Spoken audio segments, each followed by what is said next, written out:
Well, good evening and welcome back to the Journey Home program. I'm your host, John Mark Grodi, here on EWTN, and we have this opportunity once again to share the continuing story of the gospel as it's played out in the lives of God's children. Today, we're joined by Becky Carter. She's a Catholic revert, former non-denominational Christian, and actually her written story can be found at chnetwork.org entitled "My Protestant Husband Led Me Back to the Catholic Church." Becky, so great to finally get you here. Thank you. Really appreciate to hear your story tonight. We've been trying to actually bring you out to do the show for a while, but we kept getting missing ways. Right. Yeah, it's been quite the journey, I guess you could say. Yeah. Well, wonderful. Glad you finally made it. Me too. Let's go back to the beginning. Where should we start your particular story? Yes. Well, I was born and raised into a Catholic family in Baton Rouge, Louisiana, and religion was always part of our family. We always went to Mass on Sundays, all the holy days of obligation. But I was raised in a time where I would say maybe the catechesis was a little lacking. Sure. And maybe a little more culturally Catholic. I did go to Catholic schools from kindergarten till 12th grade, and all the things in between. But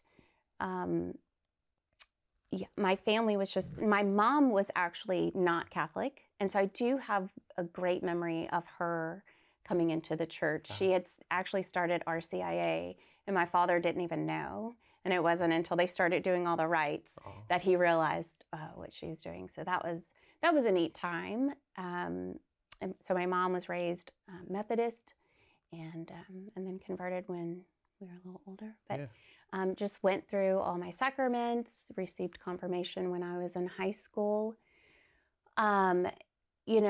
I look back on that time of confirmation, and I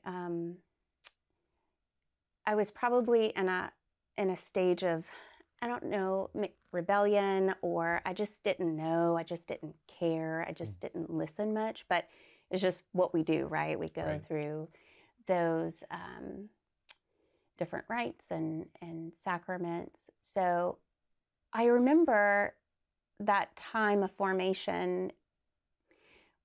Maybe we didn't take it too seriously, but I'll never forget the night that we were confirmed, and we were on our way back, and I sat in the car, and something was different. I didn't know what it was. I had no idea what that would even mean. Was that now? Was that later? You know. Yeah. But I do have a vivid memory of that sacrament, like taking root, like the seed was planted. Excuse me. And so again, I just kind of continued on with kind of growing up and doing the college thing. And would you say that up to that, again, even up into that confirmation experience, did you have a relationship with God, or was it still just sort of the... It was kind of out there, having a relationship with Christ, you know, that whole, we always talked about God the Father, but I do believe that I missed somewhere along the way that real relationship with Christ. Sure. Did not practice the sacrament of confession on a very regular basis, didn't really understand the importance or the beauty. It was almost more like that punishment, So to have a relationship, I don't know, I look back on those years, and I do kind of ask those questions and wonder. I do also have a pretty vivid memory as we started getting a little older. Of course, my mom had been in the church for a while now, and my parents had their own conversion, really. My dad had always been Catholic, but he started making cursillos, and then he felt a calling to the diaconate. So he started that seminary process, and of course, they're all gung-ho, let's say the rosary as a family every night, and my brother and I were like, no, we were in high school at that point. But to hop back just a little bit, when I was younger, we went to another parish, and I should ask my parents about this. Like, if it was a mission or it was some special event, and talking about Mary. And I remember that day really feeling a connection to her, and what did that really mean? And then I did pray the rosary once in a while through that, and so I think that relationship with Mary has just always been there. Yeah. But I couldn't explain any of those. They're just all little seeds Sure. along that journey, Right. So once I left high school, left the Catholic school scene, honestly, I just kind of wandered. Even in high school, I was a wanderer. Right. I was looking for things to make me happy. I was looking for relationships to, I don't know, fill that God-shaped hole is really the best way for me to explain it. And I was probably pretty miserable and just kind of wondering.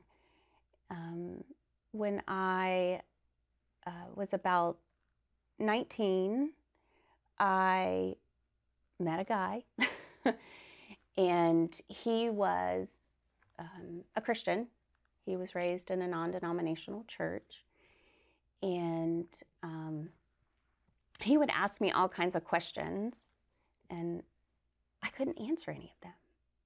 Like, why do you have a pope? Now, and this was back in the day when we didn't have Google.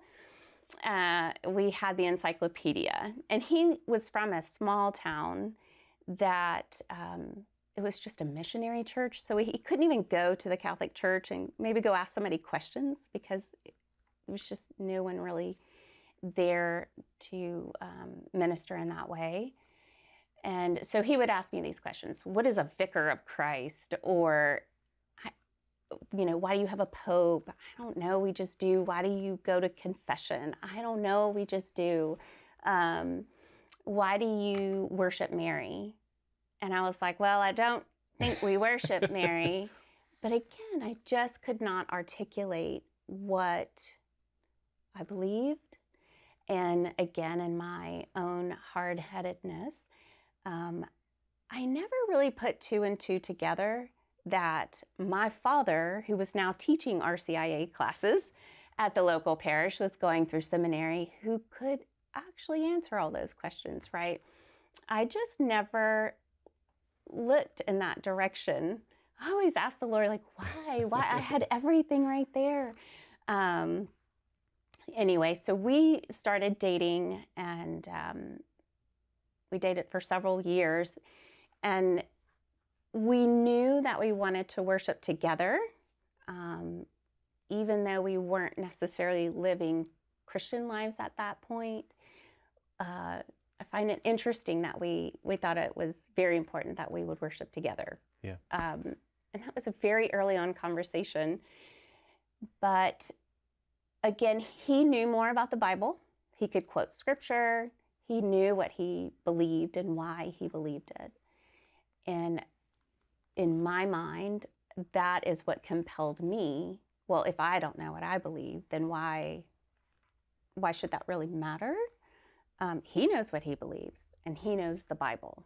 And so that's the direction I should go. It came down to the point that we were going to get married. And being a confirmed Catholic and not necessarily going to a Catholic church, nor wanting to make the situation uncomfortable and getting married in a Catholic church, we opted to get married outside. Being that my dad was in the diaconate, it did produce a little bit of a conflict. And it was actually a very difficult time, to be honest. I know I put him and my mother in a tough spot. Well, I know now better. Yeah. And he even asked me, are you denouncing the Catholic Church? And I honestly did not even know what that meant. And I said, well, number one, I don't know what that means. And I don't think I would even have the authority to do that. And I hope that in that moment, that spoke to him and gave him a little bit of a comfort and peace that I truly didn't understand what I was doing. And for culpability's sake, you know, I was just wandering. Yeah, I had no idea where I was going. So my parents did show up for the wedding. We did get married outside. And we were married for quite a few years. And, you know, we really wandered through, gosh, that's my word, I guess, is wandering. We really wandered through the Protestant landscape for many years. Right after we first got married, we wanted to join a Christian church there where we were living. And the pastor said, well, if you want to join, you have to be baptized. And I said, well, I am baptized. I was baptized as an infant. And he said, I'm sorry, but we do not recognize that type of baptism. You need a believer's baptism. And I was very hurt by that, very confused by that. I'm like, I've just always been baptized. I never even questioned that. So it took a little bit, and no one coerced me. I just had to grapple through that. And I wasn't totally comfortable. I always had a little bit of hesitation, but I still felt like it's what I needed to do. So I did agree to be baptized. And funny enough, it was my husband who baptized me. The pastor allowed it, and, you know, so it is a neat memory, Sure. you know, and a special moment. It was still a step for me in learning who Jesus was, making that acknowledgement, and then also moving forward to have a relationship with Jesus. So it was a defining moment. Yeah. It was an act of faith, you know. It was absolutely an act of faith. And so that kind of started the journey for us. We moved down to Texas after that and really struggled to find a church that fit our beliefs, and ended up at a Baptist church. And we went and sat with the pastor. We're like, okay, well, we're not Baptist. We don't want to be Baptist, but we really like being here. Like, you're not going to make us Baptist, you know, that kind of thing. And we stayed there for many, many years. And an interesting thing happened. We had a Sunday school class, and it was all young married couples. And no one had children yet, but people were starting to have children. And the Sunday school teacher, he liked to pose questions, not necessarily indoctrinate everyone. Yeah. In that Protestant landscape, you get a lot of different beliefs, even within denominations. Right.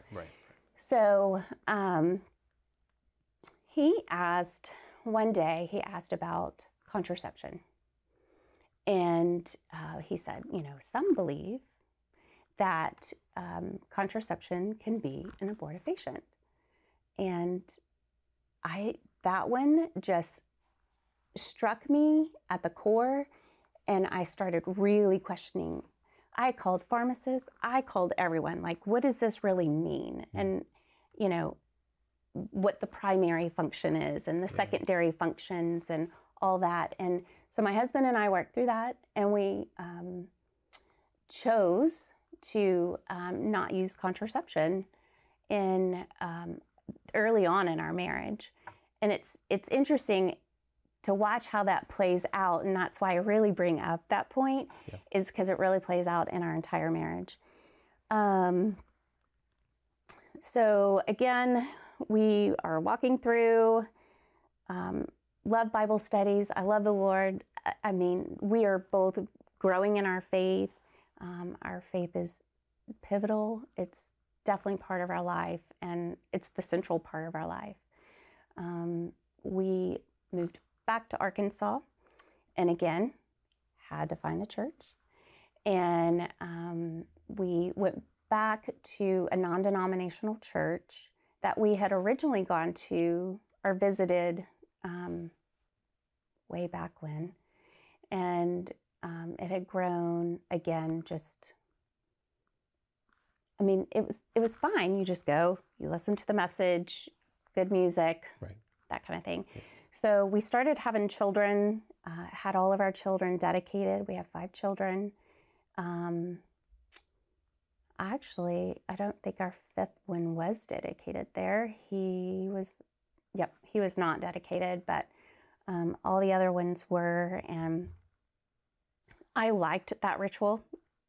I look back now and it really made me feel a little more tied to my original faith, and baptism was such a thing growing up and in our tradition, but not in the non-denominational church. And it's like you're looking for something like, right, I have kids now. Like, what am I? How am I starting? What's supposed to happen here? Something, right? And so we did do the dedication, and we liked the thought of the community being around us and encouraging us along in that parenting. Talk for those who aren't familiar with that term, dedicated, as opposed to baptism. What is a dedication in that context? Yeah, so in that context, it was you go to some classes, and you learn about what it is to raise a child, and in faith, and leading them to Christ, and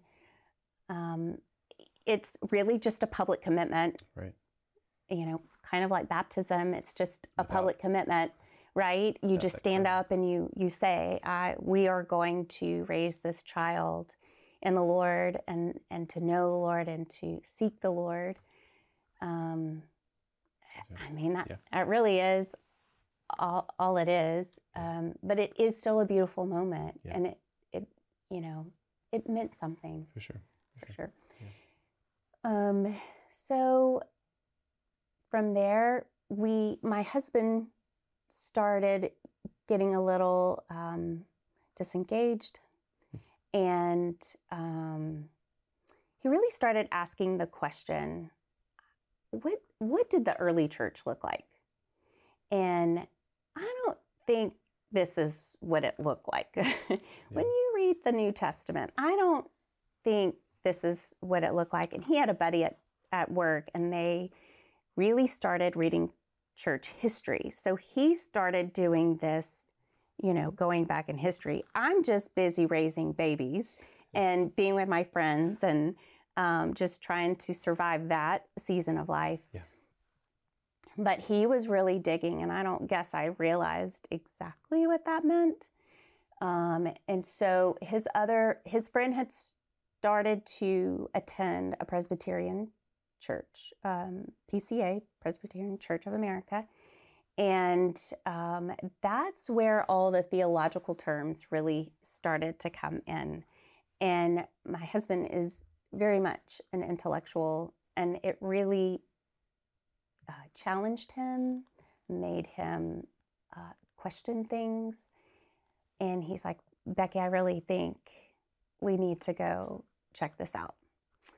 And of course, me being my stubborn self was like, no, we're fine here. And I think one of the last times we went to that particular church, there was like smoke on the stage with loud music. And I think we were both at the point where that felt like we're not there. Like we need something different. And so we went over to the PCA church, and we were there for, 4 or 5 years, and going through their membership classes. Now, once you start moving back in history of the church, you start finding, more church authority, organization. Right. And so we had to go through a membership class, and we talked about the Apostles' Creed, and of course, One Holy Catholic Church just meant universal. They were very, very clear to make sure that we understood that. But what I really appreciated about that time at the PCA church, first, we made wonderful friendships. We really affirmed each other. We built each other up.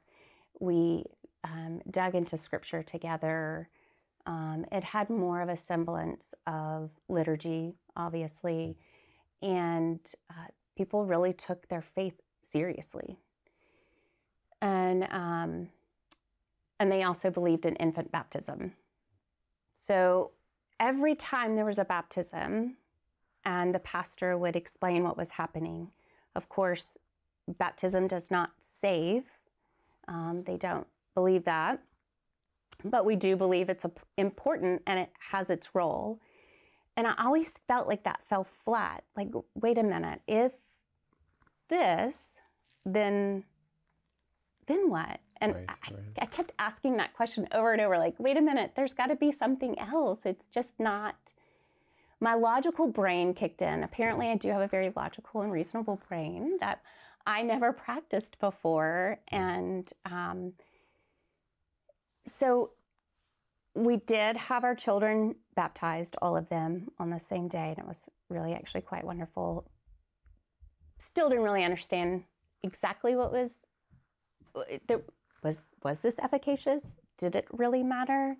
But it was beautiful. And I know that tugged at my tradition, and it brought me back to where I was raised. And that similarity was very comforting to me.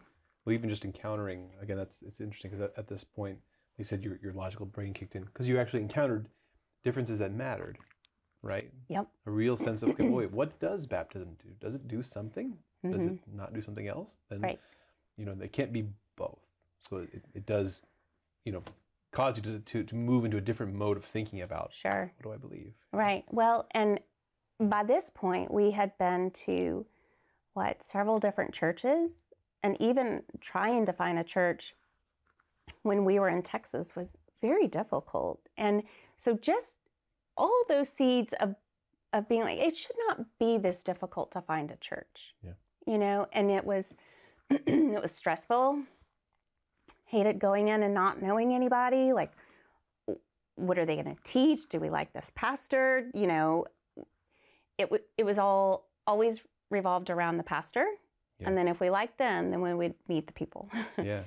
And so, we had the children baptized, and that was beautiful and wonderful, and had a lovely group of friends. And we would hammer out some really hard topics. That is where my husband also was more entrenched in higher theological thinking. Yeah.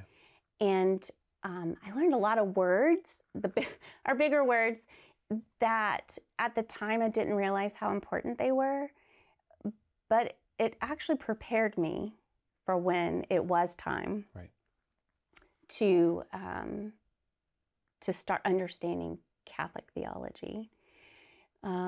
So again, digging deeper, but kept butting heads with larger topics. We would talk about justification versus sanctification, and who does it? Is it done unto us? Like, do we have any say in it? Predestination, the double predestination, and really big, heavy topics.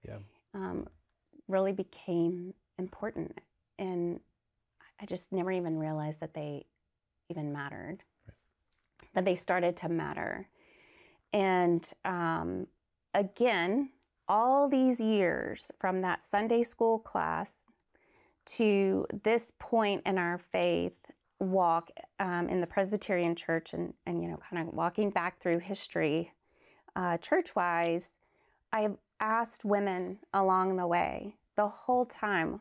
I'll always go ask a wiser, older woman for counsel, like the whole topic of contraception, because it just wasn't a question. People, you either used contraception or you followed more that quiverful, you just have as many babies as the Lord provides, and there's no other real discussion around that. It's just a pretty black and white statement on both sides. Yeah. And we never came to this point of understanding exactly, like, there's got to be an answer, right? Why do I look at these people who, we go to the same church, we believe in all the same theological tenets.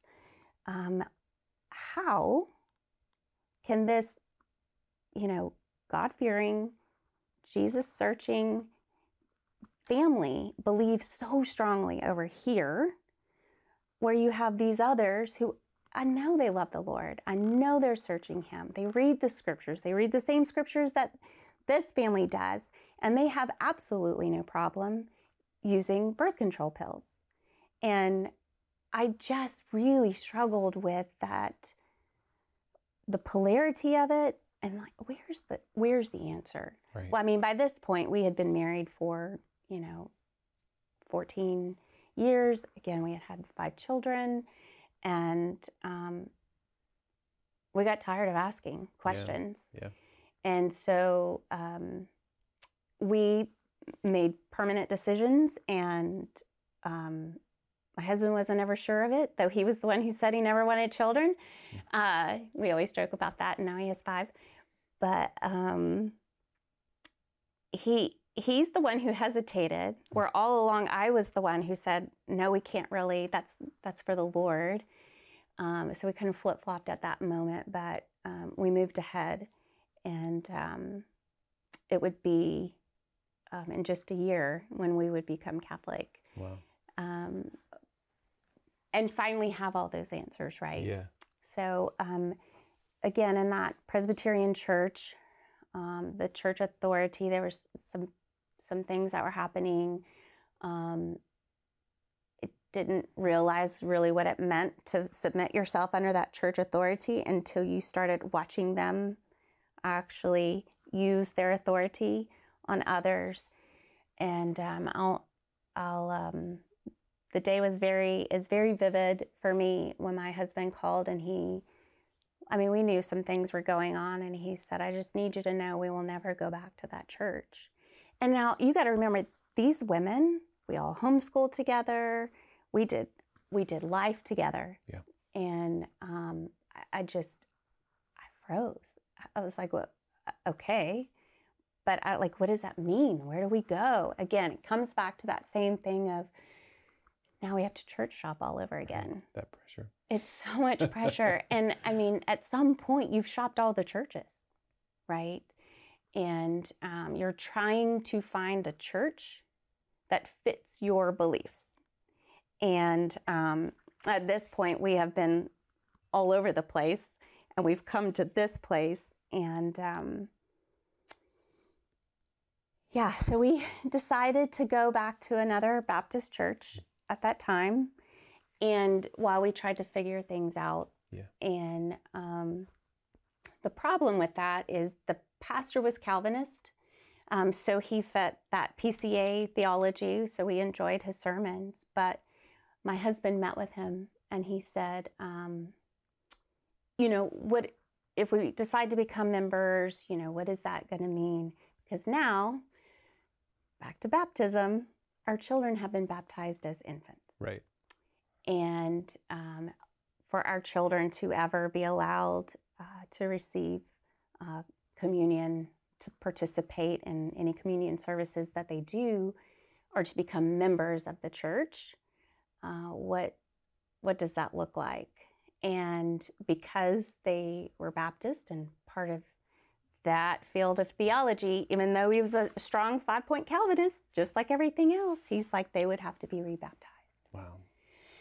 You've been around this rodeo before. I know, right? Isn't it? It's like that territory. It's funny how the Lord works. Yeah. And so my husband came home after speaking with him, and he calls this big epistemological crisis. Yeah. And he didn't know what to do, other than he told the pastor, he's like, I had my children baptized as infants. Like, how can I go back to them now and say, oh, no. That was wrong. We're going to do it this way now so that you can be part of this church. Yeah. Because we had adopted infant baptism. We believed in it. And what? Do we just give that up just so that we can be members of this congregation? And so we stayed there for a little while longer because, again, we felt it was just a good, safe place to be. We knew many people that went to church there. And we just kind of hung for a little bit. Yeah. Well, let's take a little break there. Okay. Because we'll pick it right back up. But it's interesting to me that there's God's providence in just the way He designed the universe and designed us humans. It's funny how children sort of like they push the questions, right? Yes. They make us face up to, what do I actually believe about life and about marriage and about baptism and about what I'm going to teach these kids about salvation? Right. They really do force the issue. Absolutely. And I'm thankful that my husband took it serious. Yeah. All right. We'll be right back to hear the rest of that story. Again, we're joined tonight by Becky Carter, Catholic revert, former non-denominational Christian. And we'll be back in just a couple minutes to hear the rest of her story. See you then.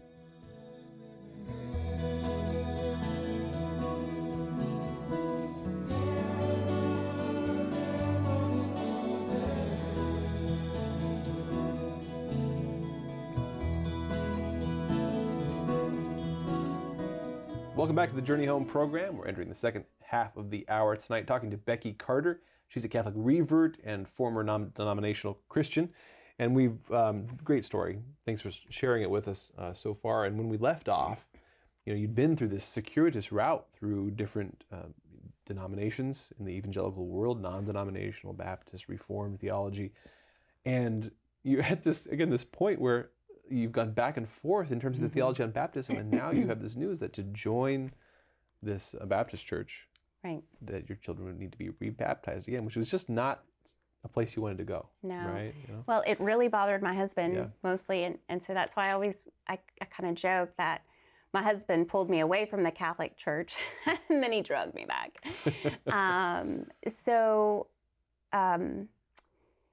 We had been camping out at this Baptist church, knew we wouldn't be able to stay there any longer. And again, my husband had his buddy at work, and they had been having discussions for a long time. And my husband had been reading Catholic theology. And he didn't really tell me much about it. Every once in a while, he would like drop a little hint, but I just never really anything that I was concerned about, I guess you could say. I did like my thought of once saved, always saved, and again, not truly understanding my Catholic faith. Right. Growing up, I always felt like, oh, I can lose my salvation, and especially that was kind of reiterated as I learned other faiths. I look back on Catholicism and think, oh, well, I don't want to go back to that old tradition where I can lose my salvation like I love the Lord. How can that change? So he really my husband started dropping little hints like, well, in the early church. Or he even started talking about early church fathers. And of course, I had absolutely no clue who an early church father was. But the question he had begun to ask himself back at that other evangelical, just before we went to the Presbyterian church, and he kept saying, this cannot be how the early church worshiped. This cannot be how God set it up for us. And he had stumbled across, all these writings from those who had walked with the apostles. Right. And to know that was in writing and we could read it and know, like, these people walked with Jesus. Right. How could their testimony not matter? And how they're so fresh from Christ. Like, how could they have gone wrong that fast? And so he really started reading that, and I can't remember what the name of the website he had stumbled across, and I think someone shared their testimony and kind of shared a defense of the Catholic Church. And he's like, Becky, I'll never forget when I read it, I just kind of closed it. And I just looked because it was the first time he ever heard a defense of Catholicism or just Christianity as a whole that was logical, and it was seamless, and it made sense. Yeah. And so the Lord had been working on him for quite a while. So one day he said, hey, why don't we go to Mass?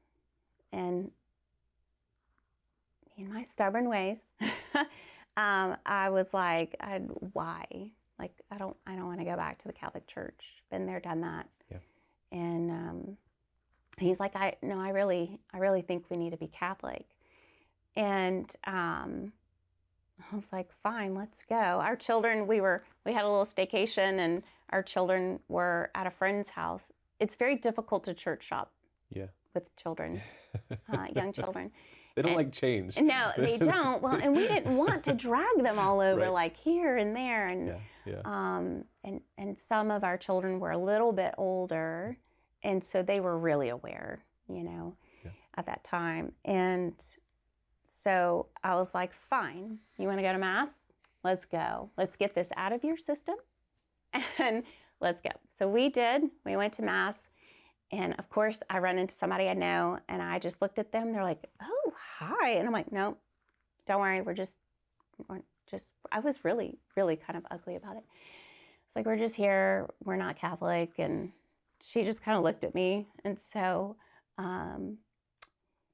the priest gave the homily, and he was a Lutheran pastor. So he was one of our married priests.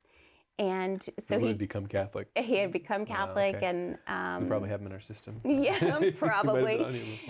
Good old Father Larry. Yeah. And he gave a sermon, that homily, that really spoke to me. And I think it had been a really long time since what was spoken was so applicable.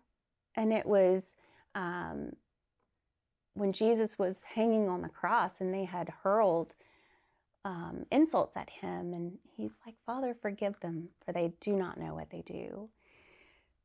And that was a game changer in my whole life, even still now. Wow. Those words, when someone is hurting me or hurting my children, I always try to remind them, hurt people, right? Yeah.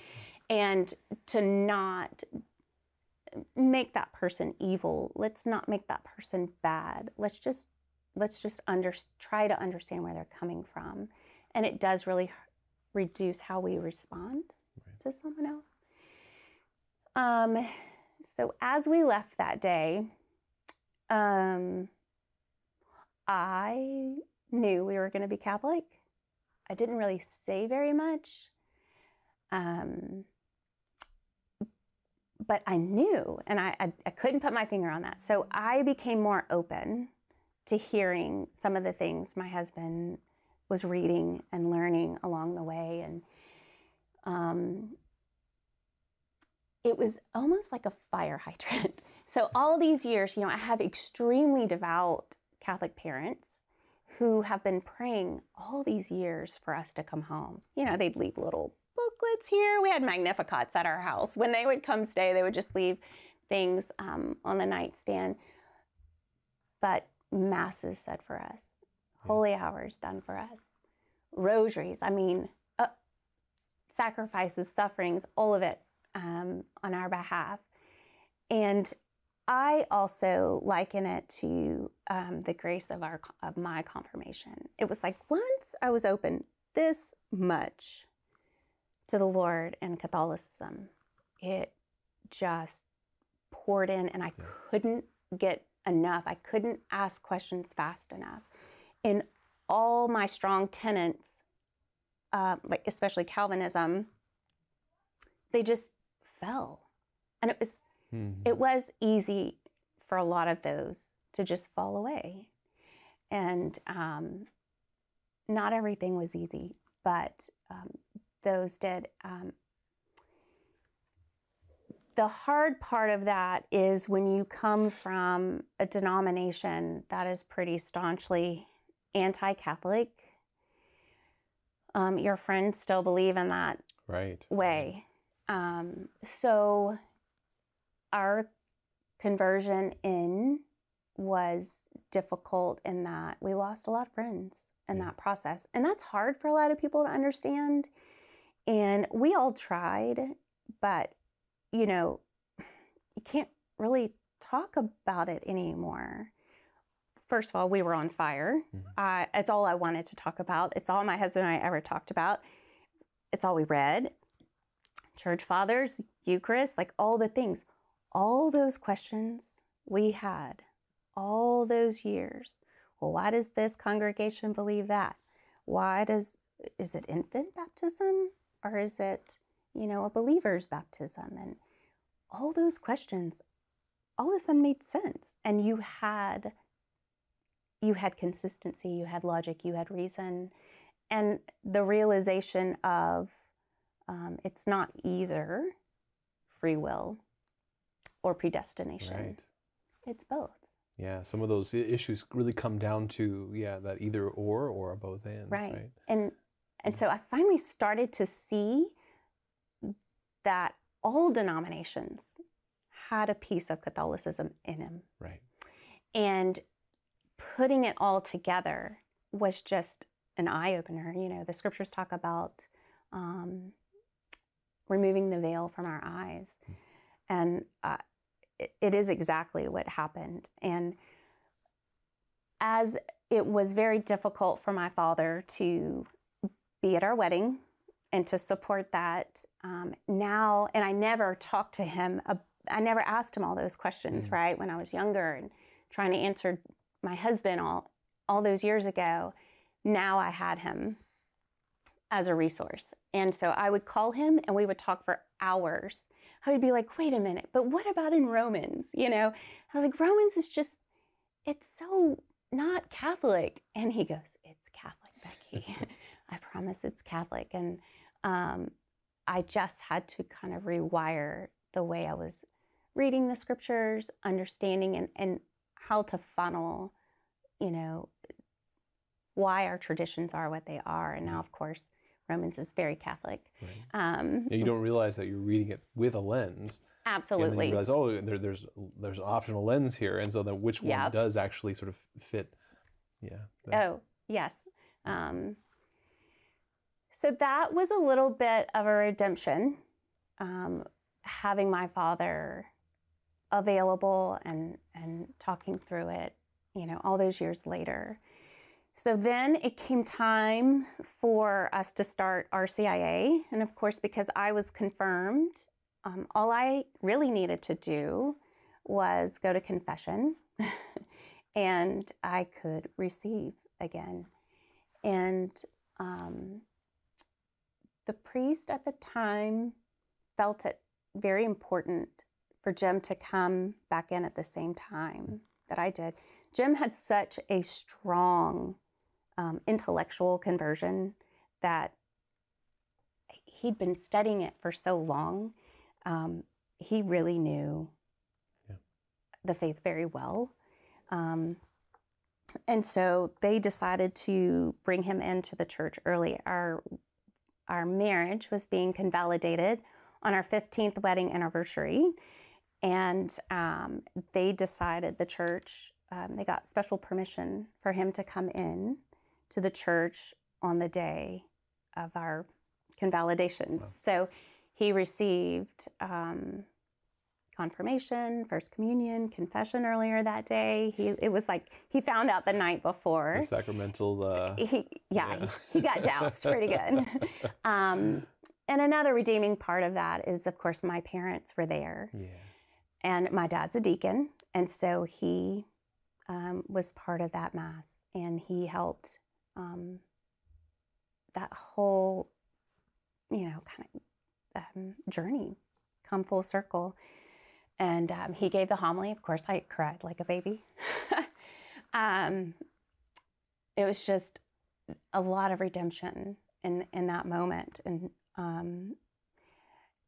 we lost a lot in friends and that community. But, I mean, God consoled in so many ways. Yeah. He was there. He made himself present in so many ways. And of course, now we are involved in the parish and the community, and wouldn't change it. Oh, that's beautiful. For the world. Yeah. And so now all of our children are Catholic, and their baptisms, Mm-hmm. those were still good. Very good. And to tie back to the contraception Yeah. piece of it, once we became Catholic and I learned this thing called Theology of the Body and started reading it, Mm-hmm. all those questions were answered too. Are you able to give us a kind of a quick elevator pitch for those who aren't familiar with JP2's Yeah. Theology of the Body? Well, goodness, I can just give you my version Sure. and what it meant Yeah. to me and, well, to us. It was the proper view of our bodies, the proper view of what marriage is, the proper view of how marriage is ordered, and the beauty of it all. It was so beautiful to fully understand what our self-gift is Yeah. to our spouse, and to truly be able to fully give of ourselves. And that really hit home. If we can't give all of ourselves, then we're just missing out a little Yeah. bit. Yeah. So, So John Paul II, in the Theology of the Body, what he kind of fills in a blank that we all often felt, even we who were brought up with a Christian anthropology, even in Catholicism, sometimes we kind of just miss, for various reasons, the Church's vision mhm. of who we are as human beings, as God has created us. He Mhm. created us man and woman. He created us for marriage. He created us, for family, and that something about that, it's not extra. I mean, throughout the history of Christianity, we've sometimes swung, Sure. in different directions, and sometimes the body begins to seem like an extra, Mhm. or less important, or Oh, sure. or that we're spirits kind of driving around bodies, and but God made us body and soul, Mhm. and something about not just the individual, but the married couple, the Mhm. male and female together, bespeak something about God. Absolutely. And so it's a positive vision. It's not mere, marriage and sexuality are not an area where there's just a bunch of thou shalt nots. Right. It's actually a positive vision Absolutely. and vocation that He gives to us. And to be able to teach your children about it, Yeah.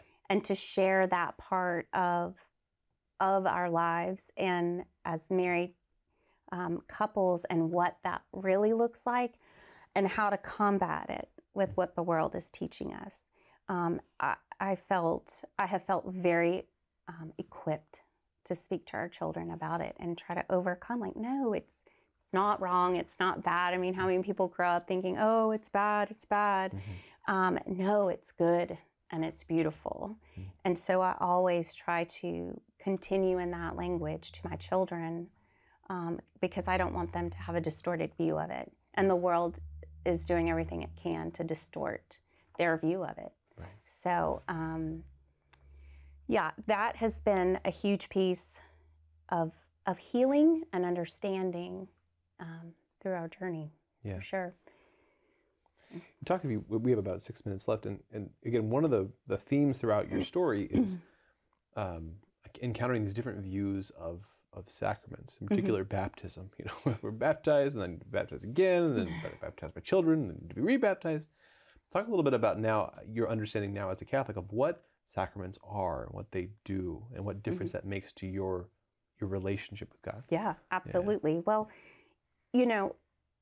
being in some of our other denominations, you were talking about the separation of body and soul. And I will not be able to name the heresy, but the heresy of, like, our body is bad. Right. The soul is good. Yeah. There's a couple of them, I think, along. Manichaeism. Yeah. There's, Yeah. It falls under multiple headings, probably. Yes. And the whole, dunghill covered in snow theology. One thing I struggled with deeply as a Calvinist was my salvation. Right. How can I really be saved if I'm still sinning? like this. Like, I feel rotten on the inside, right? How do I know I'm saved? How do I know I'm elect? Like, am I living this false life like I want to be? And there were several times actually that I fell into quite a bit of desolation, questioning my salvation, right? Right. Which is the opposite of what you would think as a Catholic now. I don't question my salvation. I don't become desolate anymore because I know I have access to the sacraments. I can do all things through God's grace. Right. And that grace is what affects my life. That grace is what gives me the power to do good. Like, there's nothing bad with doing good works, right? We're called to them. Yeah. It's not evil. It's not a works righteousness. It's God's grace, so he can receive the glory. Yeah. And to allow him to animate us, I don't feel stuck that I can't do good things because I don't have works righteousness, right? Yeah. So knowing that I have the sacrament of confession and the mercy, and truly understanding the vastness of God's mercy, it coming back into the church and understanding his mercy, it's broadened. Yeah. I don't like it. I don't even know. There aren't words really to describe it, other than it's just vast. Right. I think of the ocean. Yeah. And it can't even see where it ends. Yeah. You mentioned that the dung heap covered with snow theology. The fact that we're totally depraved and it's only God just kind of covering up and just kind of like awkwardly not looking at our sins, rather than what's implied by Catholic view of sacraments and grace and sanctification, right? Is that we're being transformed. Yes. And again, as you said, it's not works righteousness. Right. I can't do it on my own. No. In some sense, I am helpless without grace. Absolutely. But grace came before. Grace is working in me, even in my own choices. My free will is itself a sort of grace. Right. It's a natural sort of grace. And that I'm able to participate in that. And what's happening is not that God's just ignoring awkwardly my sins. It's that I am forgiven and I'm transformed. I'm being transformed. I was saved. I'm being saved. I look forward in hope to the culmination of that. Right. And so it's this very positive, beautiful vision that doesn't do away with our sins, but always gives us a way to run back to the cross and have something to do with our weakness. Yeah. Right? Well, I mean, Jesus came down and he did. Right. Like, understanding that whatever Christ came to this earth to do, he redeemed it. Yeah.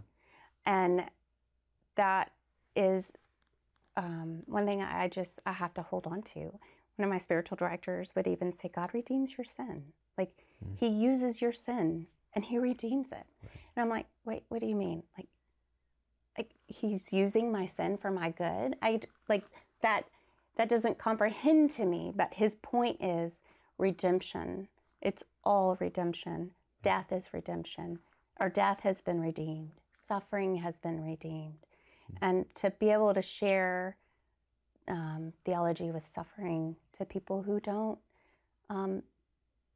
can't really wrap their minds, and I mean, I can't even wrap my mind around it either, but the beauty of suffering and how if Christ came down and suffered, now there's beauty and there's redemption and power in it. Right. So, it's been... Yeah.